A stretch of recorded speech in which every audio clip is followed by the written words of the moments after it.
Welcome back to Isekai Quartet Anime Review, episode number 3. You're like, wait, 3? You didn't do previous episode things this one? You did reviewed it? No, because the seasons themselves are See, the thing is with this show is that each episode ranges from 10 to 12 minutes apiece. That's literally basically how long these episodes are, and I managed to get through the first seasons pretty quickly. Of course, I've since been watching it. And of course, basically, the show was very famous for basically anybody who probably watches the show may have heard of maybe a one or two shows.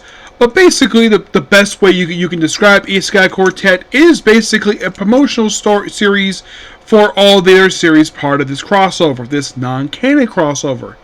Because originally in the first season was just Overlord, the Saga Titan Evil, Re:Zero, and Konosuba. At the time the first season aired, Overlord had released 3 seasons, Re:Zero had released 1 season, Konosuba had released 2 seasons and a movie, and Re:Zero also released 1 season. And, of course, since the show aired, then with season 2, they added Saga, they added 2 shows.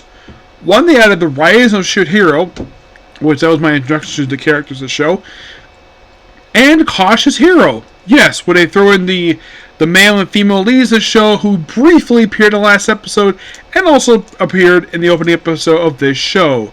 Just them going to Porto, just acknowledge, hey, we're here, bye, we're leaving, never to come back to the show, presumably.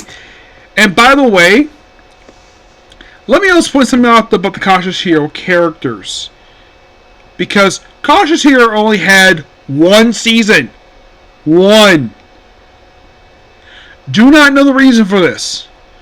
You see, it's Cautious Hero. Since the show aired, I since watched Cautious Hero. It's actually a pretty good show. It's not terrible. It's a lot of fun.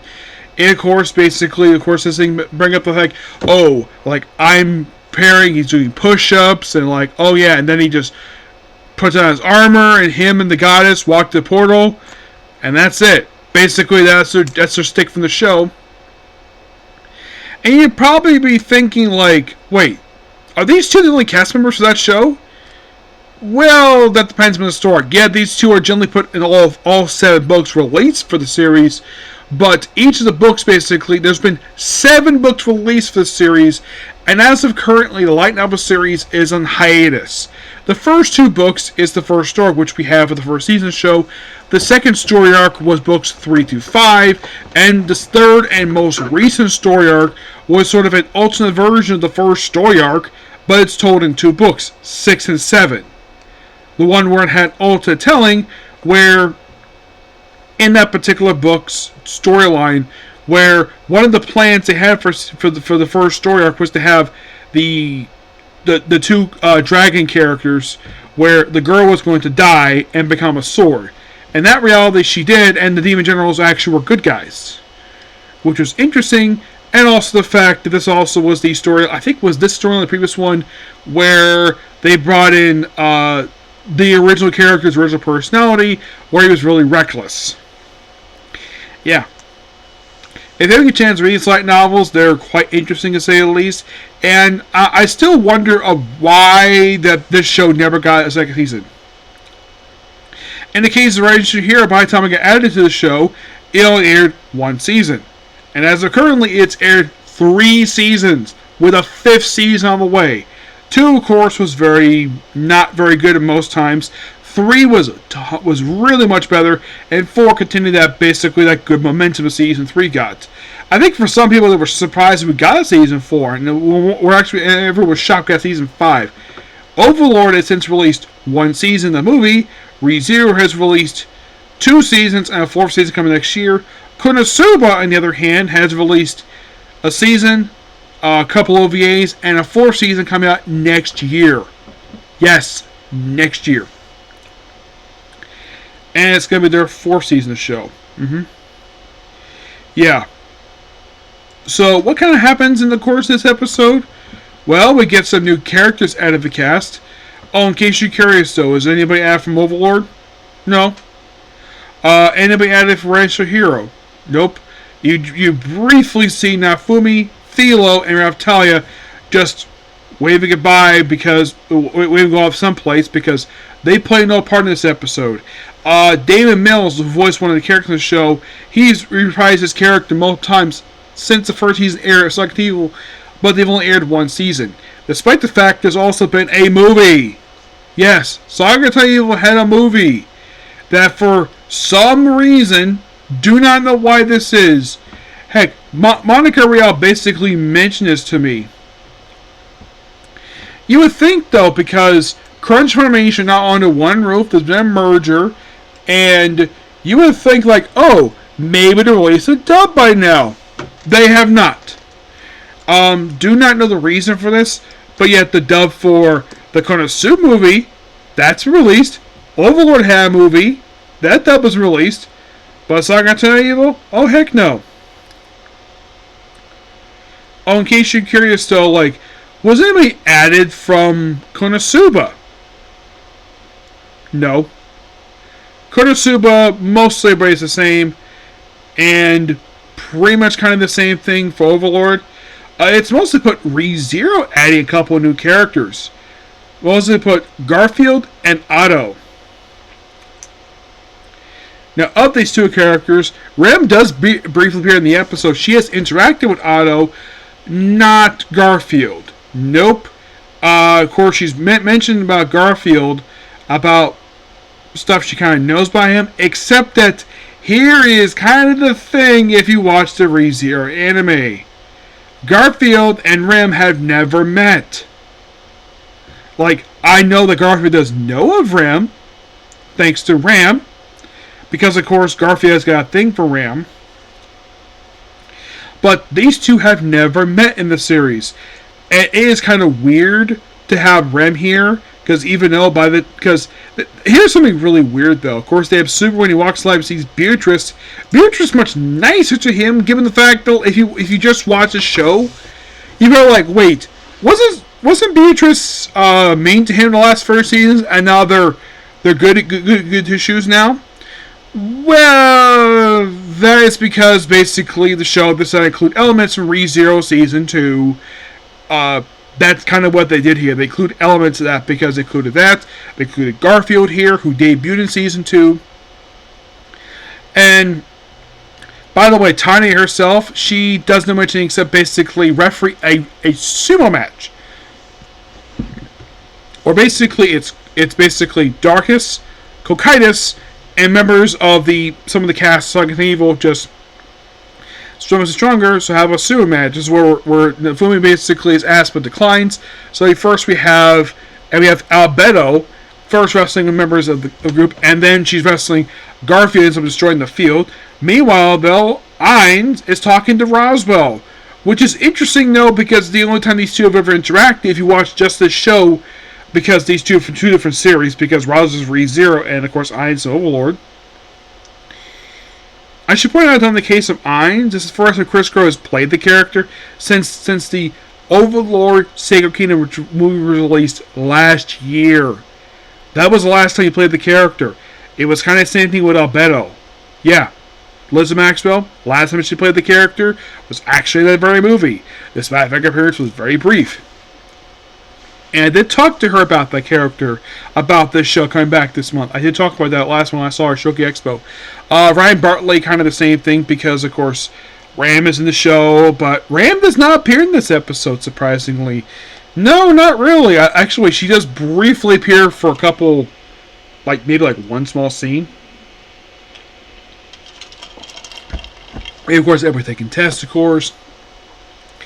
And of course, we have Lieutenant Colonel, who's kind of basically knows Tanya. So you can think of is there any major Easter eggs in this episode per se? Because Isekai Quartet is basically anybody who has seen the show and watched the other ones oh, there's a bunch of Easter eggs. In the case of this episode, mostly it's a little bit Easter. It's some mild Easter eggs from ReZero. Oh, by the end of the episode, yes, after all this stuff happening here, trying to set up Albedo. And then the episode ends where we see a young boy on the roof, relaxing with a school uniform. Who is this character, you might ask? This is the character Shadow from Eminence in the Shadow, a show that does not stream on Crunchyroll. Nope. This is something a High Dive puts on there. Yeah. Now, here's kind of something interesting about this. Because it was just announced prior to the show season coming out that Shadow was the only person going to be part of the Eminence Shadow cast, part of the show. But I can't confirm this, despite the fact we don't hear their voice in the episode, because we see the opening title sequence, the Alpha, Beta, Gamma, Delta, Epsilon, Delta, and Eta characters from Eminence in the Shadow do appear in this particular one. You're like, that's interesting.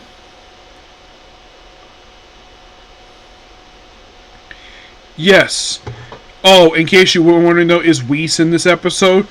No, she is not. She is not here. The reason for it, because they probably had anything to do with it all. Yeah.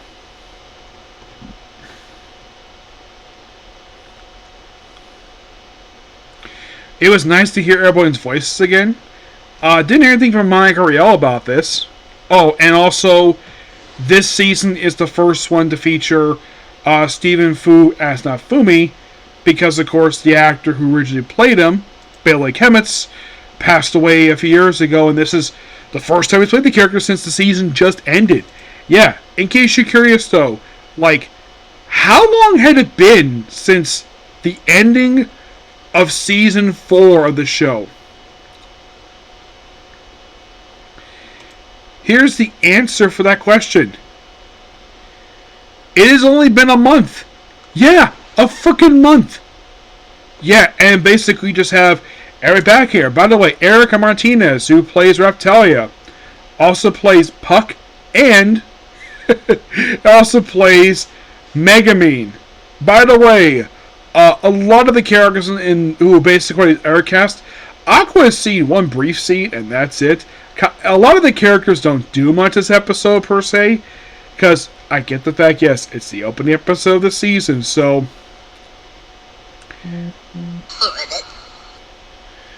yeah, so we don't have a lot of characters doing a lot of stuff here in just this first episode.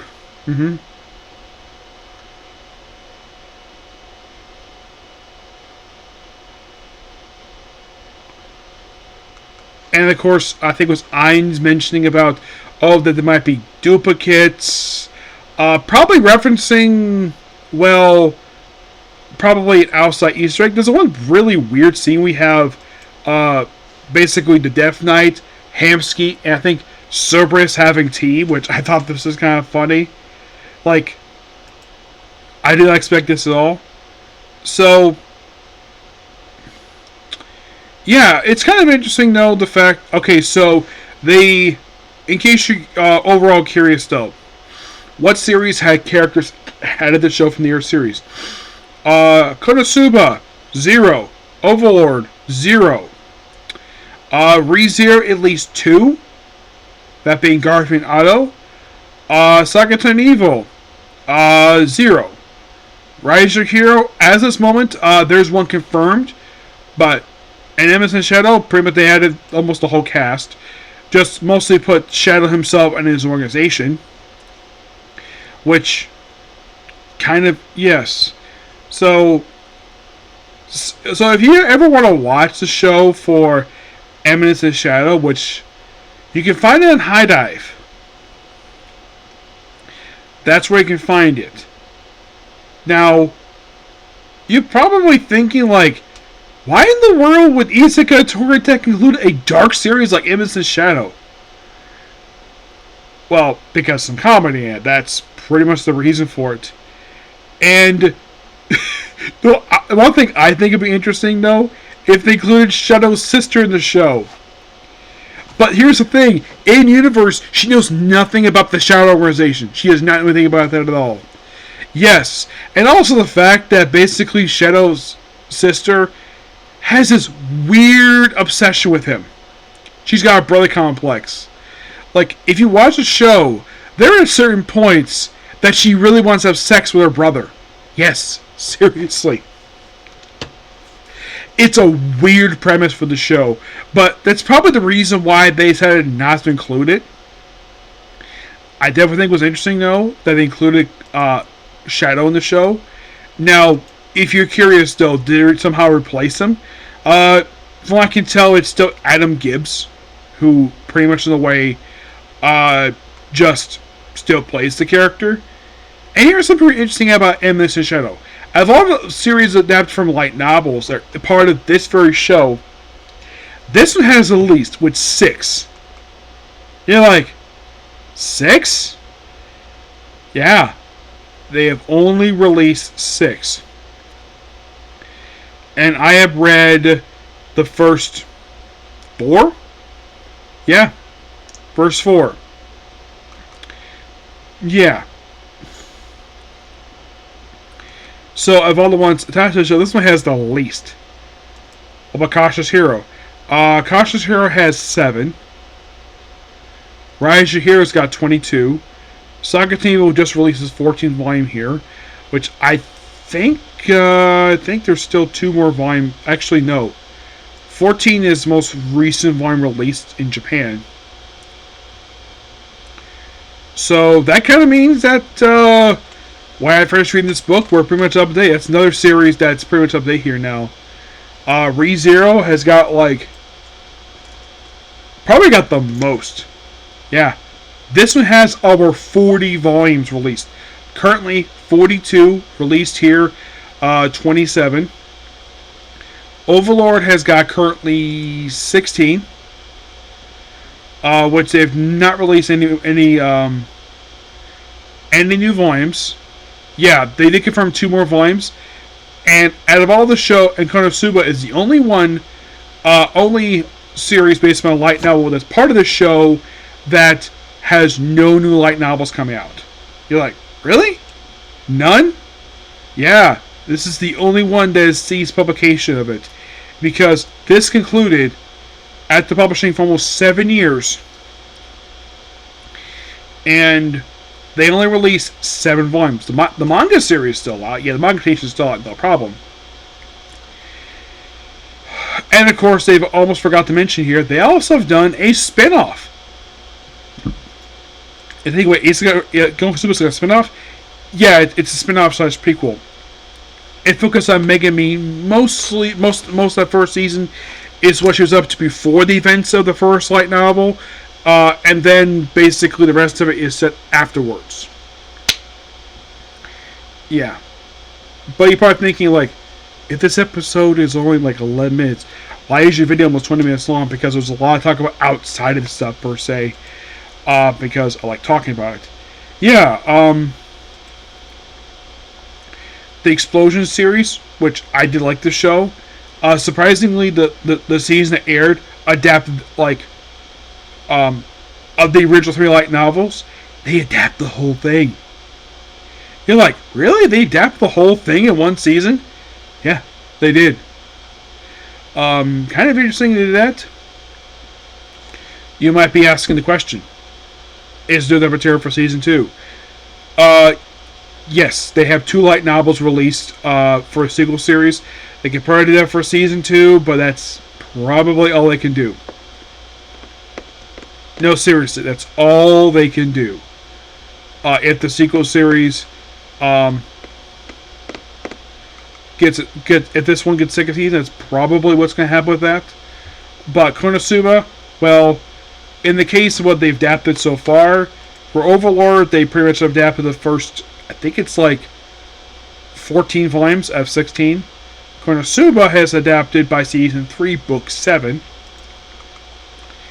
ReZero has mostly adapted about book 20. Saga Team only adapted the first 2 plus part of the 3rd volume, I think it was. Actually adapted the first 3 volumes plus part of volume 4. Cautious Hero only adapted 2 volumes for his one only season. Rise Your Hero got just recent season, just got to book 14. So, I'm glad other shows basically other seasons, but Endless and Shadow, the last thing released for the show was just 2 years ago, which they said that's a movie, that was announced basically exactly almost 2 years ago. That here's something interesting about the movie.